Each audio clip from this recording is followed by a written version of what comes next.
wabarakatuh. Perkenalkan, nama saya Mela Briani Paujia dengan NIM 11970600043 jurusan Agroteknologi kelas 3B. Halo teman-teman, jadi di sini aku bakal ngajakin kalian buat nyari serangga di sekitar kos aku nih. Nah, kemudian kebetulan di sini tuh ada tanaman padi dan ya akhirnya aku nemuin serangga. Di sini ada serangga kepik hijau.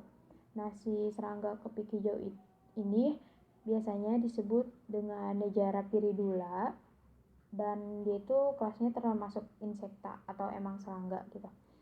Nah, si kepik hijau ini biasanya selain nyerang padi ya, dia juga nyerang jagung atau tanaman polong yang lain gitu. Terus kenapa sih si kepik ini termasuk ke hewan apa ya, utama gitu kan, hama penting, karena dia itu tingkat kerusakannya itu tinggi banget gitu. Misalnya kalau misalnya ini dia nyerang nih di saat tanamannya masih muda, dia itu bisa ngakibatin tunas si tanamannya itu mengkeriting, terus daunnya juga mengkeriting, akhirnya kan kering terus layu, terus ke buahnya juga nantinya buahnya itu bakalan pada rontok, gak ada isinya, bakal kopong. Kenapa ya? Karena si cairan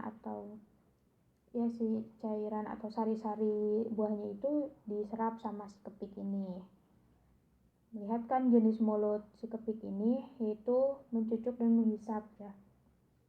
Dan jadi nanti si lendir-lendir yang ada di mulutnya itu bakal ngakibatin si bulirnya itu jadi keracunan kayak gitu, kena bakteri. Terus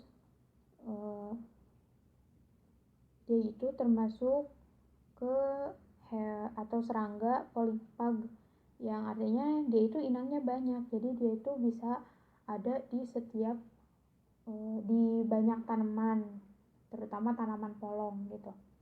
Terus kenapa sih si kepik ini bisa ada di sini di tanaman padi?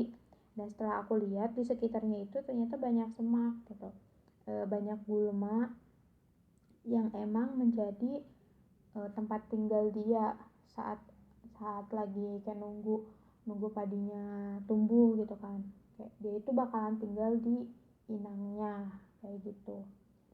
Terus kalau bertanya ada gak sih cara penanggulangannya itu kayak gimana? Kalau ada, penanggulangannya itu yang pertama bisa dimusnahin nih satu-satu gitu. Kalau misalkan kalian nemu serangga kepik, bisa diambil terus dihilangin lah, mau dibunuh mau digimana gitu. Lalu yang selanjutnya itu sebelum ditanam kita itu lakuin dulu sanitasi lahan, atau enggak selalu ngebersihin gulma di sekitar tanaman kayak gitu. Nah, yang selanjutnya itu bisa pakai cara menanam secara serempak kayak gitu. Jadi kalau misalnya ada 10 petak sawah itu ya semuanya aja gitu ditanemin, 10-10-nya, jangan satu-satu kayak gitu. Terus kalau emang udah mentok terlanjur banyak, itu bisa pakai insektisida yang emang khusus buat serangga kepik ini gitu.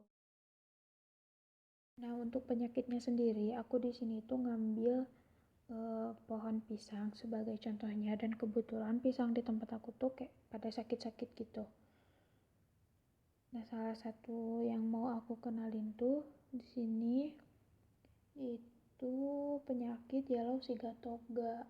Nah, yellow sigatoga ini disebabkan sama jamur Mycodon spirella musicola, penyakit yang emang salah satu penyakit penting yang ada di tanaman pisang kayak gitu.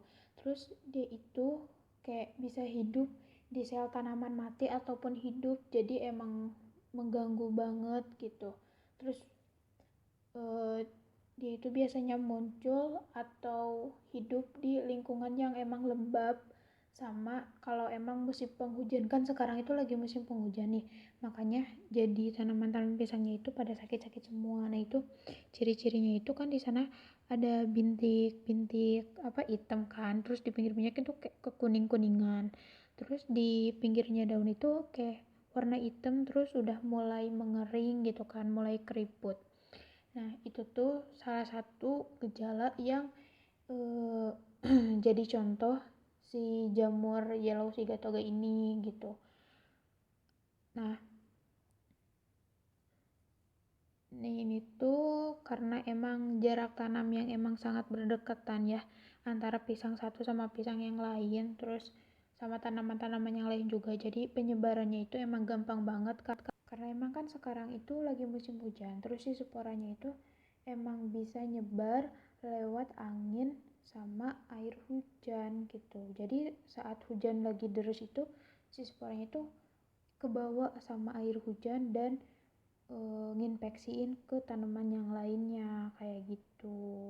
Nah, untuk pengendaliannya sendiri itu bisa kayak pencegahannya itu jarak tanam yang emang harus sesuai, terus kayak harus selalu ngebersihin gulma-gulma yang ada, terus drainase yang baik, atau enggak potong daun yang terinfeksi, bakar, terus kayak dikubur tapi di luar lahan itu sendiri kayak gitu untuk pengendalian secara sederhananya.